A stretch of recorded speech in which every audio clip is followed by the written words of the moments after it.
of a runner, of a 100-meter runner, okay? So, at the beginning you really do not know anything about this runner, but you will have some prior about the average time which is spent by a generic runner about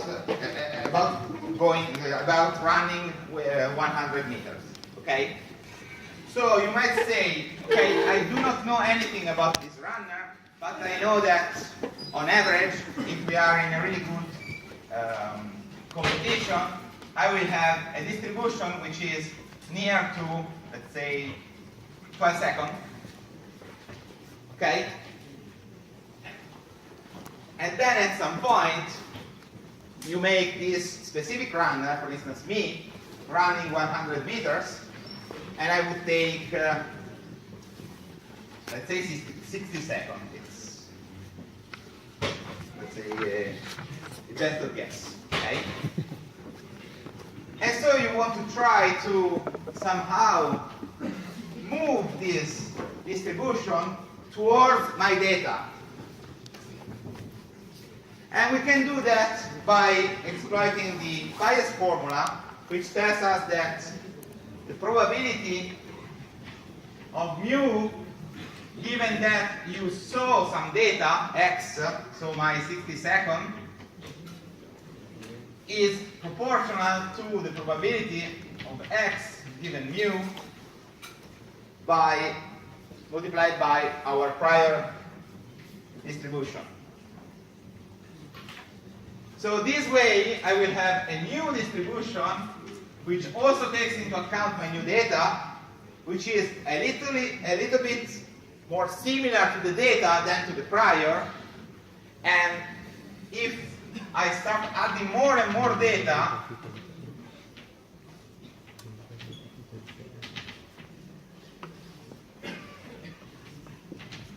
at some point this distribution, so I can continue doing this operation. If I have one data, this is my prior and this is my posterior. If I have two data,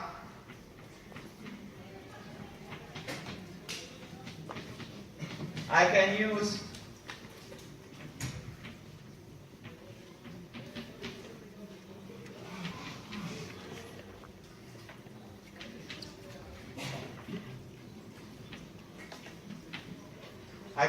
my new data in order to update again my posterior, okay?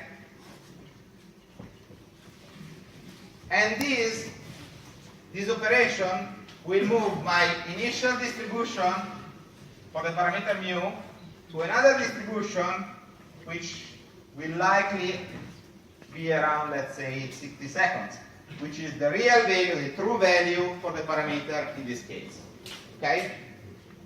Still, at the end of the process, I won't have a single value. I won't have just a single value for my parameter. I will have a distribution over my parameter. Okay? That's the difference between what we had before and what we have now. Okay? So in the frequentist approach, at the end of the procedure, you will have a single number. At the end of a Bayesian update process, you will still have a distribution. Okay? At some point we will see something like that during the exercise. Okay? Do you have any doubts? Any questions? Something? Are you sleeping? Probably yes. Okay.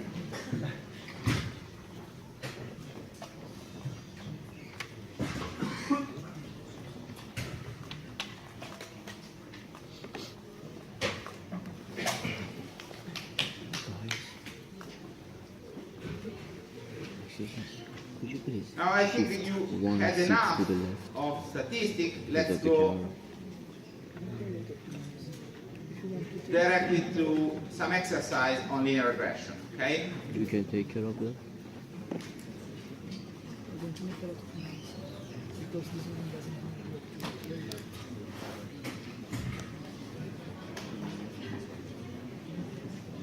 So I hope you already tried at home to execute the first 6 pages of this PDF, just in order to understand what are the useful MATLAB commands which can be used to perform linear regression. So at first one should ask himself or herself, when do I perform linear regression? What's the problem I'm solving with linear regression?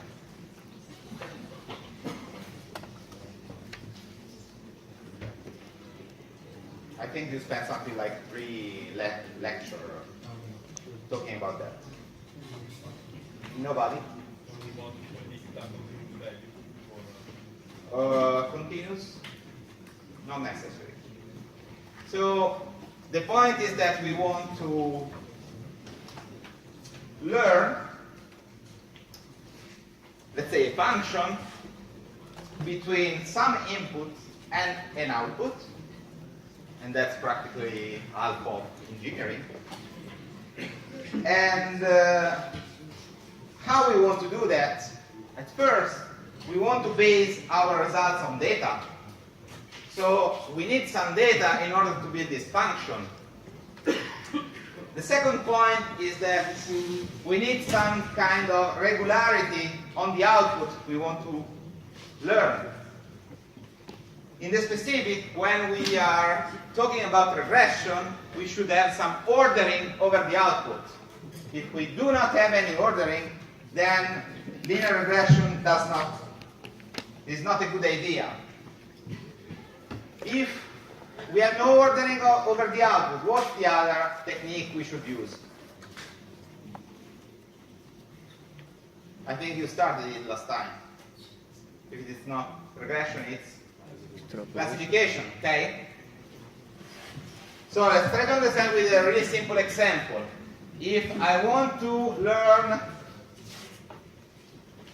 the shoe size of a person by looking at his age, should I perform classification or regression?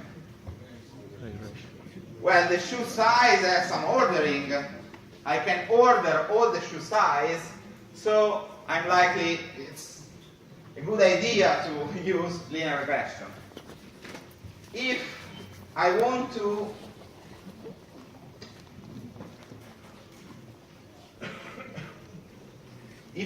predict what's the favorite color of a person, should I use regression or classification? Why classification? Wait, color are not ordered? Yeah, they are ordered. Okay, there are some way of ordering colors, for instance, the RGB scale, but in general, color clearly are not ordered. So you cannot tell if red is greater or equal than yellow. Okay, that makes no sense. Okay, so we know what we want to solve. Let's try to understand if the question I asked you are about linear regression. I hope so. Who knows?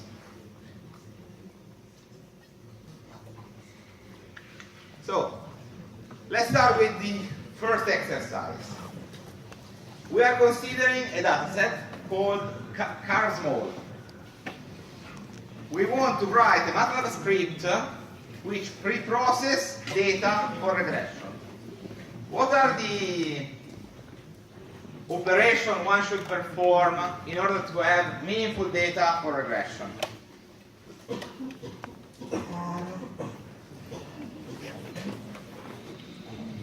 If you read the PDF, you know that there will be at least one operation which is fundamental.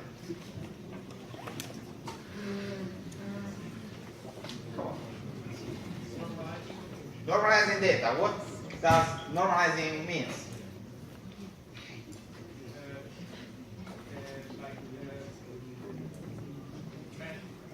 Changing the scale of the data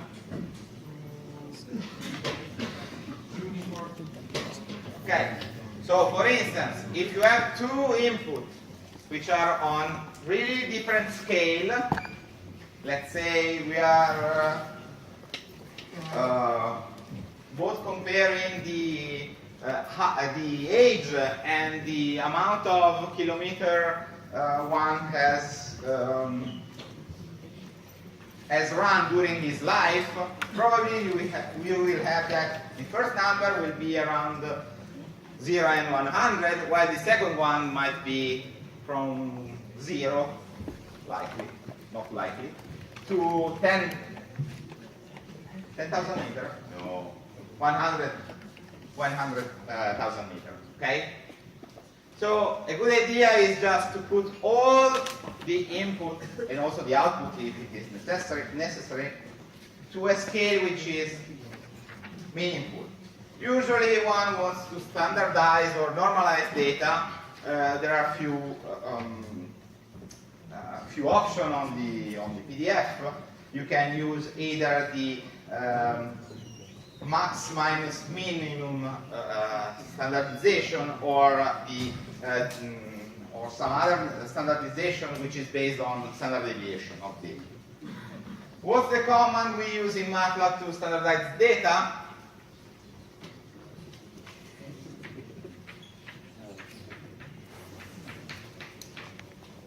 Okay, z-score. If I have a data set and I want the standardized version of my data, I just have to apply z-score. Okay? So, at first we have to pre-process our data. Since we want to predict the acceleration of a car, given all the other information we have about the car. So let's start to do something like that.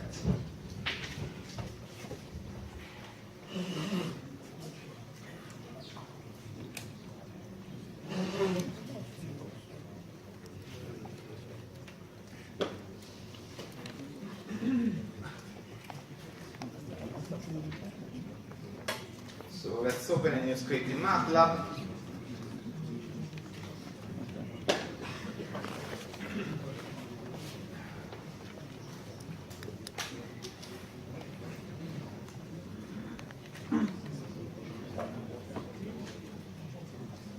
So let's start by loading the data from MATLAB. The CarSmall dataset is a built-in dataset. Okay, it's a built-in dataset if you have all these toolbox installed. So I suggest you also to install, apart from MATLAB, also the neural network toolbox,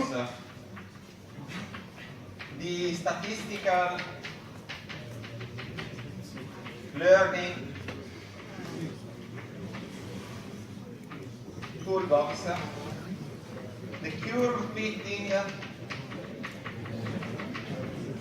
toolbox, and I think the optimization toolbox.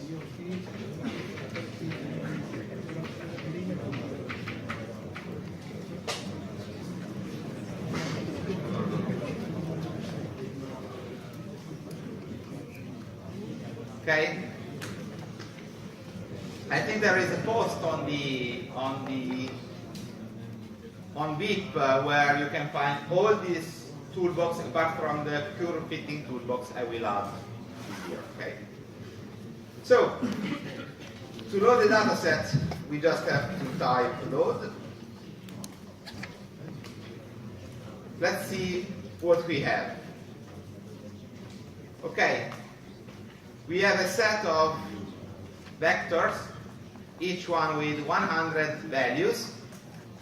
For instance, the acceleration means that we have a value for the acceleration for 100 different cars. Okay?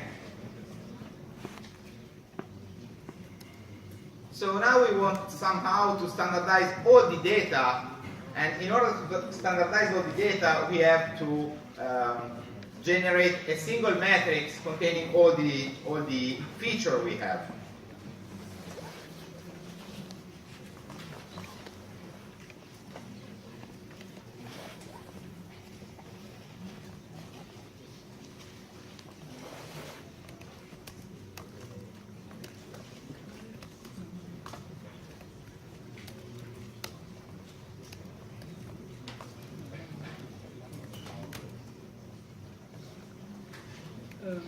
I'm sorry. Please. Is there any way to enlarge the... Yeah, sure. There is.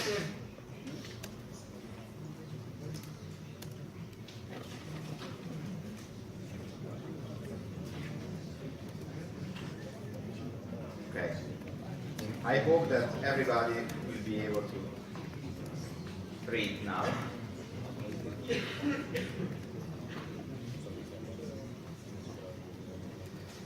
So, this power G.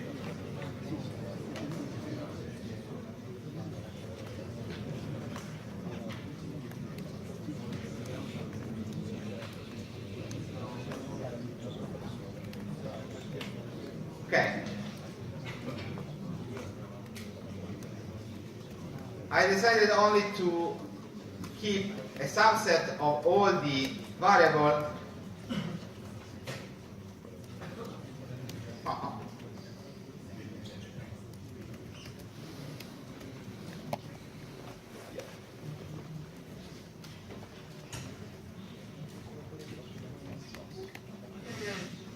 Okay. Since some of the variables are categorical variables, so I decided to exclude them from the standardization clearly. Okay? So,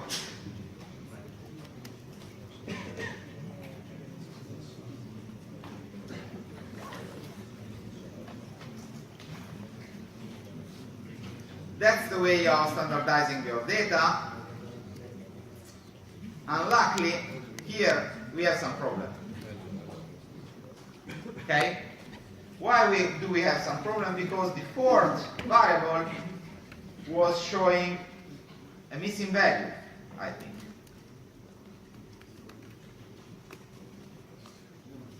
So when Z-score was trying to compute the standardization, it failed, since there was an n value. So we have to use a slightly different technique, which is to use two functions which are called non-mean and non-SDD in order to compute the average value for our matrix and the standard deviation of these values.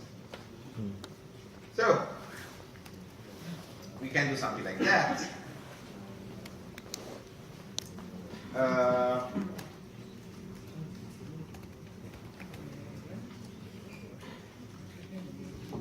Okay, so here we have a matrix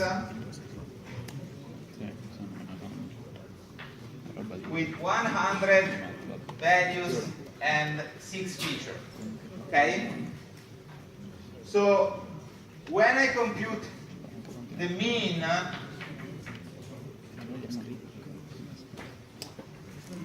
of my matrix,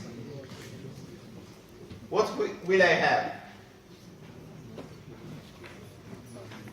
I will have a single mean for each column. Okay? So I will have a row vector composed by 6 values. The point is that I cannot subtract two matrices which does not have exactly the same dimension. So the point is that I have to replicate this vector times the number of data I have. Okay?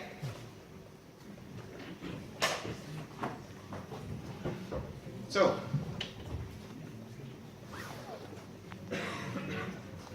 in order to do something like that, I should use the common repmat.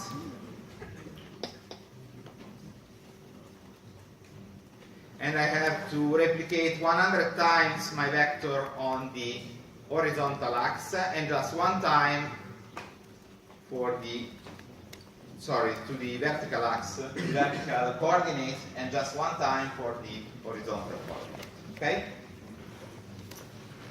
Now I have, in order to standardize, I have to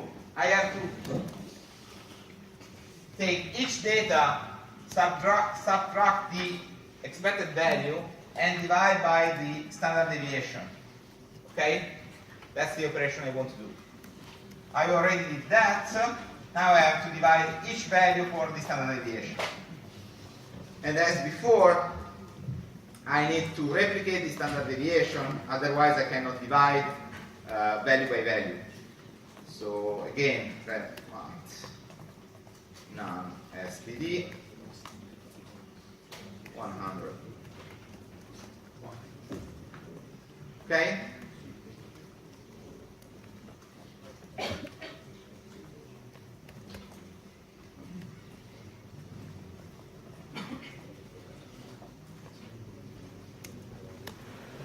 Clear.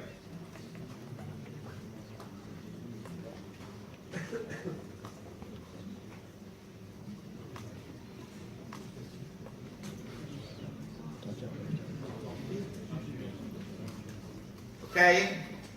How does it none behave? It ignores the Naka number or? Yeah, it doesn't, when it's computing values, is ignoring the none. But clearly, since we have one none in the input, we will have at the end, again, one none in the output. So let's try to check if something happened. It seems so, okay. Before we have a column which was completely filled by none, now we have a single none. Okay? Perfect. Please. The dot slash at the end of the Okay, when you use just the slash, you are dividing a matrix by a matrix, so you are somehow computing the inverse of a matrix. If you in MATLAB want to do the operation value by value, you should use the operator dot, slash, and dot asterisk in order to divide and multiply. Okay? The same also for the power operator. So that's a matrix to the power of 2. This is a matrix where all the elements are elevated to the power of 2. Okay? Now, we have to divide somehow, okay, and that's it. I mean, we just standardize the data. All the data we have. Please. Why with this technique we overcome the problem of the missing value? In some sense, we do not overcome completely the missing values problem. Still, we have one of the row which will have a missing value. The point is that before, with z-score, we were just deleting all the values corresponding to the fourth variable, which is 1, 2, 3, 4, the horsepower. So we had no information about the horsepower to any of our cars. Okay? While here, if we want to somehow cope with the missing value, we can just erase a row and that's it. Okay? So we could also delete the row before applying. Sure, that's another possibility. Or another possibility is just to fill the missing value somehow. For instance, you just compute the average of all the horsepower and substitute none with the average value. That's one choice, okay? But you're through. I mean, we can delete the row beforehand.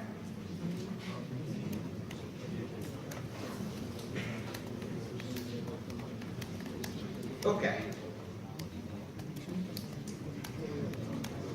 So,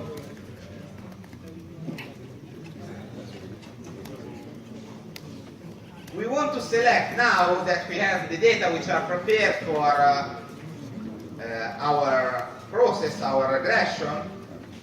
We want to predict the acceleration of new car, and we want to select which other feature to use in order to perform this prediction.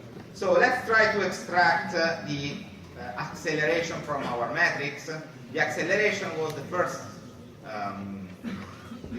column, so we just have to specify that the target for our regression is none but the first column of our data. Okay? Now for the input, we will have to select a set of other columns, so from 2 to 6, okay? And we want to understand if there are some columns which are more relevant than other to predict, to understand if, to perform linear regression, okay? We can do that by looking at the scatter plot, okay? So let's assume that this is the scatter plot of each variable versus each other variable. And we want to understand if there are some variables which are more meaningful to the problem of predicting the acceleration with a linear model. So, when an input is really meaningful for an output,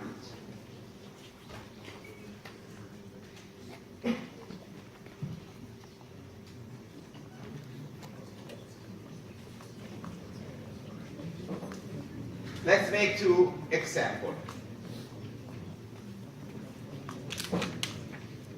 This is my output, this is my input,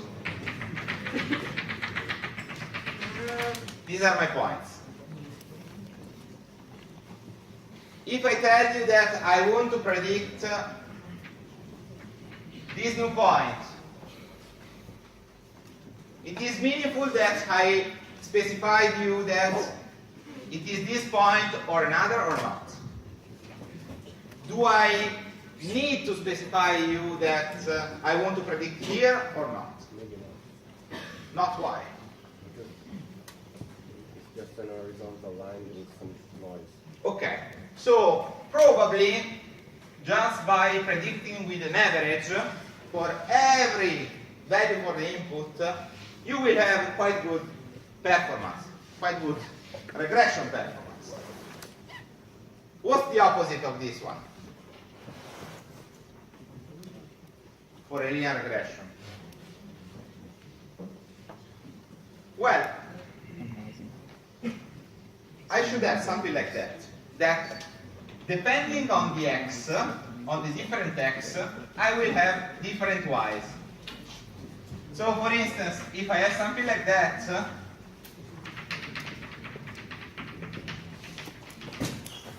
I will have that. It will really matter if I'm asking you to predict this value or this value. Okay? So in this case, there will be correlation between the two variables. In this case, there will be not. So let's look at the scatter plot. Here we want to predict what? The acceleration. So which row or column should we look at?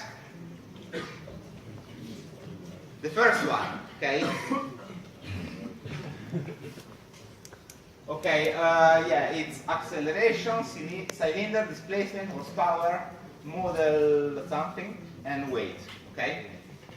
So in order to look at the correlation between the acceleration and all the other variables, we should look at the first row and or the first column. It's exactly the same, okay?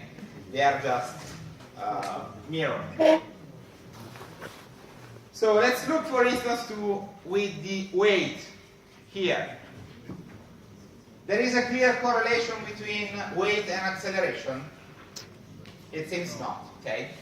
These are more or less randomly shaped points. Okay? So probably by using as input the weight is not a good idea in order to perform regression. Okay? While I would say that if I'm using cylinder, number of cylinder, number of displacement, and horsepower, we have somehow some correlation. Okay? I'm a little bit more skeptical about model year here, but one might argue that also in this scatter plot, in this correlation plot, we have some information we can exploit in the regression. So I would say that I will use, for sure I won't use the last variable, but the other four maybe it's a good idea to use them for regression. Okay? Please.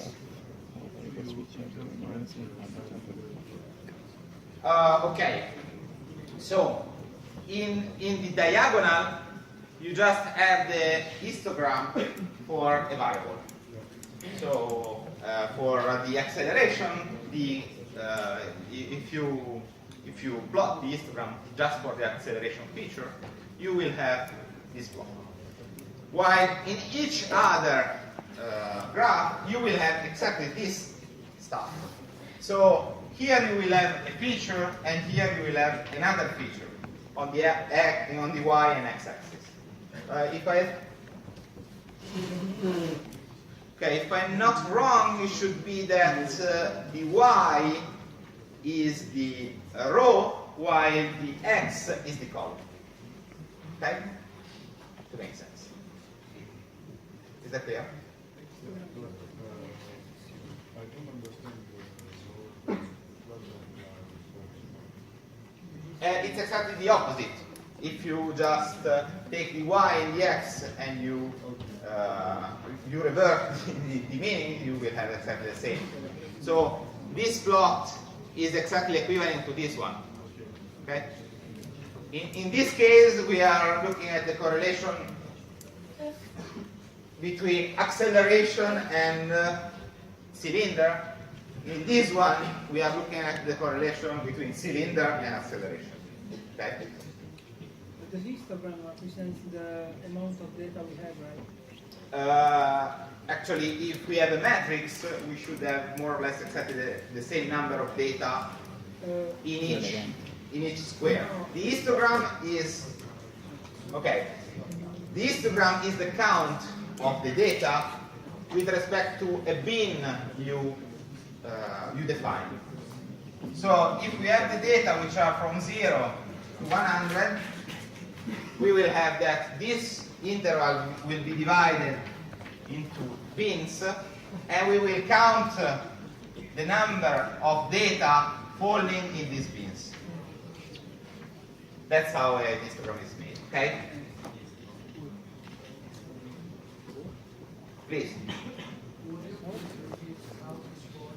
The correlation. So, let's think about the prediction. We want to make prediction. So we want to use some input in order to predict some output.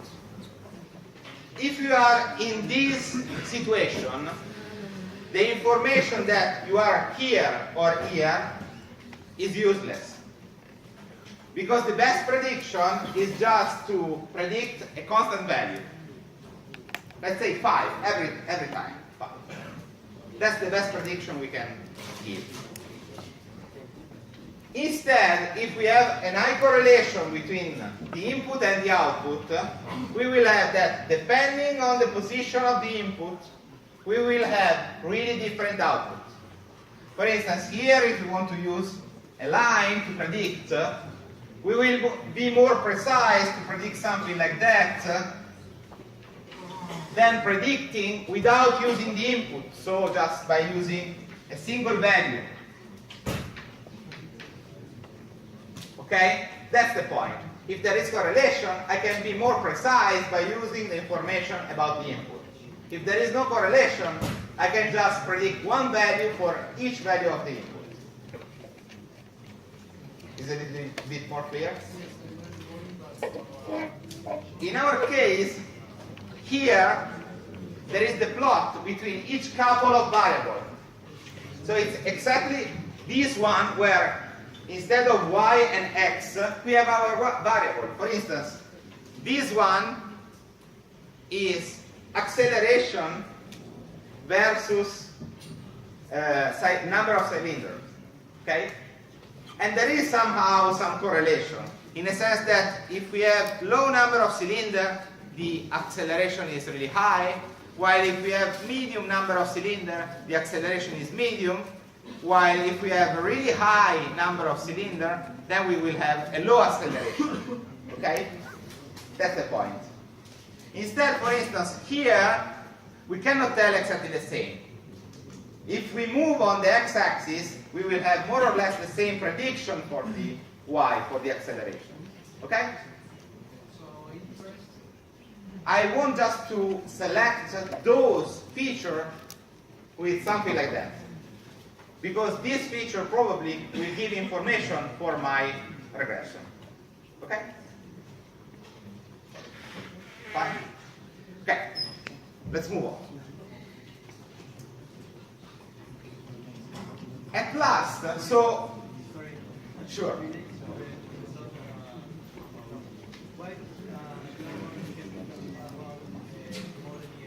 I cannot hear you.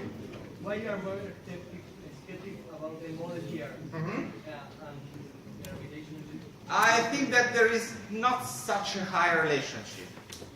I mean, okay, I'm cheating. I tried, and there was not so much relationship. Okay, so that's why I'm telling you that probably one could also have selected the fifth variable, but probably is not so meaningful with respect to the other. Okay, that's. Is the result the same for the cylinder versus acceleration? Because I can see the distribution is pretty similar. Again, it's something which is just an inspection of the data. I'm not telling you that there is a right choice or a wrong choice. I'm just telling you that probably the last one is really bad. The other four, I just don't know. I think that the most likely interesting feature are the second, the third, and the fourth one, on my opinion. Okay. Again, we will see that there will be methods in order to select feature. Okay. At this point of the course, you don't have such method, so we have to do it by hand. Okay. Is that fine? Other question? Okay, at last, we want to guess if the coefficient of our regression will be positive or negative. What do you think?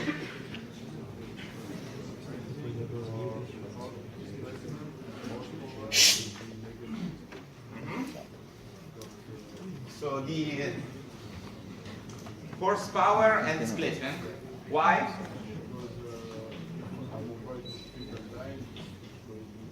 Yeah, okay. If it is something like that, it means that the higher the x, the higher the y.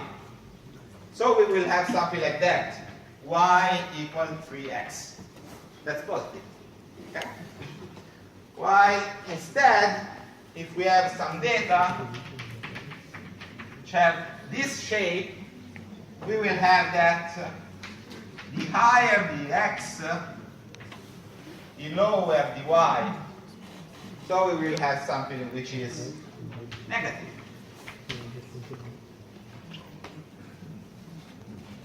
But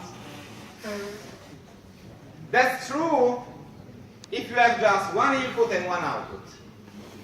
If you have multiple input, you cannot tell the sign of your coefficient. Since there will be some further correlation between the input which might influence the sign of your coefficient. So if I'm just looking at a couple of variables, probably I will have all the coefficients which will be negative.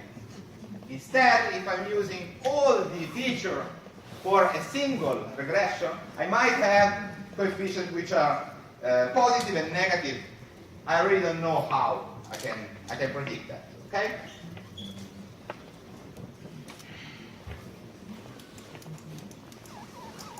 Okay. So we are lucky, since in the next exercise we have that we perform a linear regression between acceleration, cylinder displacement, and horsepower. Too bad the fourth variable was scrapped. Okay? Let's look at the results. Okay? This is the output of a command in MATLAB which is called FitLM. which means fit linear model. Okay? And so on the top you have the model with your output, 3 input, and also a constant term, and then we have the result. We have the estimates, so the coefficients for each one of the input. For instance, as I told you before, here x1, which is cylinder, which we were expecting to have a negative coefficient, here it has a positive one. Okay? Clear? Is that clear? So if we look just at cylinder and acceleration, here, we have a negative correlation, okay? Something like that. So as long as we perform a regression with just cylinder and acceleration, we will have a negative coefficient. We can try to do that. If we add many other inputs, it might happen that this correlation doesn't hold anymore, and we have a positive coefficient, okay? We also have some other values, as E is an estimate of the variance of the coefficient, and then we have T stat, which stands for T statistics. It is a T statistic for the test H0, my parameter is equal to 0, versus H1, my parameter is different than 0. This is the test we are performing there. So let's try to understand what the T-stat, okay, this T-stat has, let's say, not such a meaning since we do not know the distribution of our parameter. It's a Gaussian distribution, but let's assume we don't know. But we have the p-value.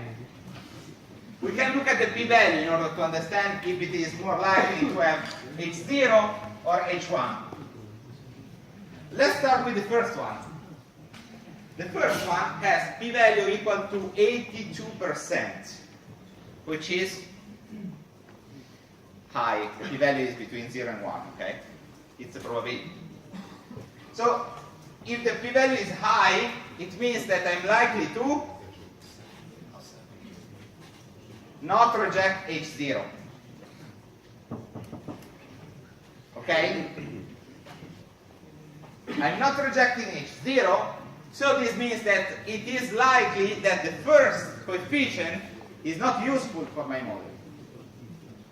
Okay? Let's look at the third one. So x2. x2 has a p-value which is roughly 6%, which is kind of low. In this case, we are accepting what? H1. What is H0 and H1? Sorry? What is H0 and H1? My parameter, the parameter corresponding to the variable, so to the input, x1, x2, x3, is equal to 0 or not. If it is equal to 0, it means that my model is something like that. y equal w0 plus w1 x1 with w1 0. This means that this feature is not useful, okay? Or, again, this is a statistical test, so I do not have enough information in order to say that that feature is meaningful, okay? So, instead, if we have a really low p-value, we can say that the input corresponding to that p-value is meaningful. So here, I would say that x2 and x3 are really meaningful for the problem, while the intercept and x1 are not so much. Okay?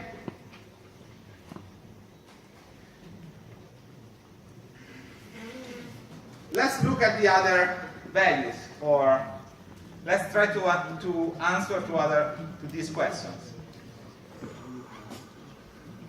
So, do you think all the features are significant? No. Probably not. Probably only the last two are significant. Do you think that at least one of the features is significant? Yes. I cannot tell that from this test. There is another test which answers this question, and it is an F test which provides you an F statistic. So here the test is H0 for all Wi equal to 0 versus H1 exists Wi such that Wi is different than 0. So here we are testing the significance of the whole model, not feature by feature, but of all the features I'm using. Okay? Here the p-value is ridiculous, okay? 10 to the power of minus 14, so it's practically 0. So there is statistical evidence that at least one parameter is different than 0. So